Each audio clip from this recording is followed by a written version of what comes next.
بسم اللہ الرحمن الرحیم۔ السلام علیکم ورحمۃ اللہ وبرکاتہ۔ عامر ملک عاشی آپ کو اپنے چینل انمول معلومات میں خوش آمدید کہتا ہے۔ آج ہم جس ٹاپک پر بات کرنے والے ہیں وہ ایک خوبصورت واقعہ جب ایک غیر مسلم نے اسلام قبول کرنے کے بعد حضور نبی کریم صلی اللہ علیہ وآلہ وسلم کی شان میں ایک کتاب لکھی اور بعد میں ہندوؤں نے ان پر جھوٹا مقدمہ کر کے ان کو قید کر لیا، تو آقا کریم صلی اللہ علیہ وآلہ وسلم نے کس شخص کو خواب میں آ کر ضمانت دینے کا حکم دیا، ایک بہت ہی خوبصورت واقعہ آج ہم بیان کریں گے۔ اس سے پہلے اگر آپ نے ابھی تک ہمارا چینل سبسکرائب نہیں کیا تو اس ویڈیو کے نیچے سرخ رنگ کے سبسکرائب بٹن کو دبا کر ساتھ والے گھنٹی کے نشان پر بھی ضرور کلک کر کے ہمارے اس چینل کے ممبر بن جائیں۔ تو شروع کرتے ہیں آج کا ٹاپک۔ بیرسٹر کے ایل گابا کنہا لال گابا 1899 میں پیدا ہوئے۔ 1932 میں انہوں نے اسلام قبول کر لیا۔ انہوں نے اپنا اسلامی نام خالد لطیف گابا رکھا، اس طرح ان کے دستخط کے ایل گابا ہی رہے۔ نو مسلم کے ایل گابا نے ایک کتاب پرافٹ آف دا ڈیسرٹ لکھی جس کا اردو ترجمہ پیغمبر صحرا کے نام سے شائع ہو چکا ہے۔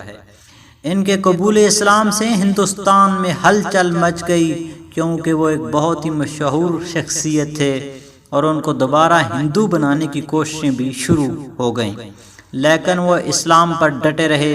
آخر کار ان پر ایک جھوٹا مقدمہ بنا کر جیل میں ڈال دیا گیا۔ ضمانت پر رہائی کے لیے انگریز ڈسٹرکٹ اینڈ سیشن جج لاہور نے 1.5 لاکھ زر ضمانت طلب کیا، لیکن کوئی مسلمان بھی اتنی رقم کا انتظام نہ کر سکا۔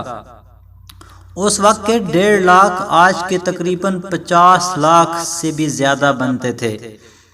تو اسی دوران سیالکوٹ کے ایک ٹھیکیدار الحاج ملک سردار علی کو حضور نبی کریم صلی اللہ علیہ وآلہ وسلم کی زیارت نصیب ہوئی اور آپ نے فرمایا، سردار علی اٹھو اور لاہور جا کر ایک نو مسلم قیدی خالد لطیف گابا کی سیشن کورٹ میں 1.5 لاکھ کی ضمانت دے آؤ اور قید سے رہائی دلواؤ۔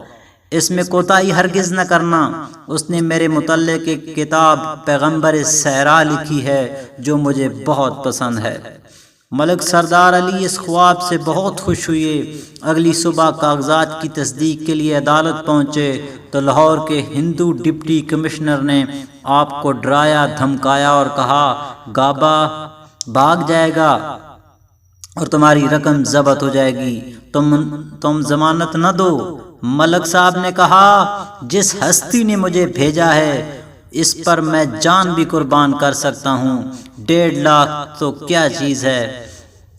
میں نے تو یہ بھی نہیں جانتا کہ خالد لطیف گابا کون شخص ہے، نہ ہی میں نے ان کو کبھی دیکھا ہے۔ چنانچہ سردار علی نے رقم جمع کرا کر گابا کو رہائی دلوا دی۔ اس واقعے سے ہمیں یہ سبق ملتا ہے کہ ہم بھی حضور صلی اللہ علیہ وآلہ وسلم سے سچا عشق کریں اور عشق مصطفیٰ صلی اللہ علیہ وآلہ وسلم میں ڈوب کر درود شریف روزانہ پڑھا کریں اور سلام پیش کیا کریں اور نعت شریف پڑھا کریں۔ یا کوئی شخص اگر کتاب لکھ سکتا ہے تو حضور صلی اللہ علیہ وسلم کی شان میں کتاب لکھ کر ہم بھی حضور صلی اللہ علیہ وآلہ وسلم کی نظر کریمانہ کے مستحق بن سکتے ہیں۔ مجھے اس موقع پر مشہور نعتیہ کلام حضور جانتے ہیں کہ 2 شعر یاد آ رہے ہیں، آپ کی سماعتوں کی نظر کرتا ہوں۔ انہیں خبر ہے کہیں سے پڑھو درود ان پر، انہیں خبر ہے کہیں سے پڑھو درود ان پر، تمام دہر کا نقشہ حضور جانتے ہیں، تمام دہر کا نقشہ حضور جانتے ہیں۔ دہر معنی دنیا کا نقشہ حضور جانتے ہیں۔ بروز حشر شفاعت کریں گے چن چن کر، بروز حشر شفاعت کریں گے چن چن کر، ہر ایک غلام کا چہرہ حضور جانتے ہیں، ہر ایک غلام کا چہرہ حضور جانتے ہیں۔ اس طرح کی مزید اچھی ویڈیو کے لیے ہمارا چینل سبسکرائب کریں اور ساتھ والے گھنٹی کے نشان پر بھی ضرور کلک کریں۔ ویڈیو کو اپنے دوستوں کے ساتھ واٹس ایپ میسنجر پر شیئر بھی ضرور کریں، ویڈیو کو لائک کریں اور نیچے کمنٹ میں اپنی رائے کا اظہار بھی ضرور کریں۔ السلام علیکم ورحمۃ اللہ وبرکاتہ۔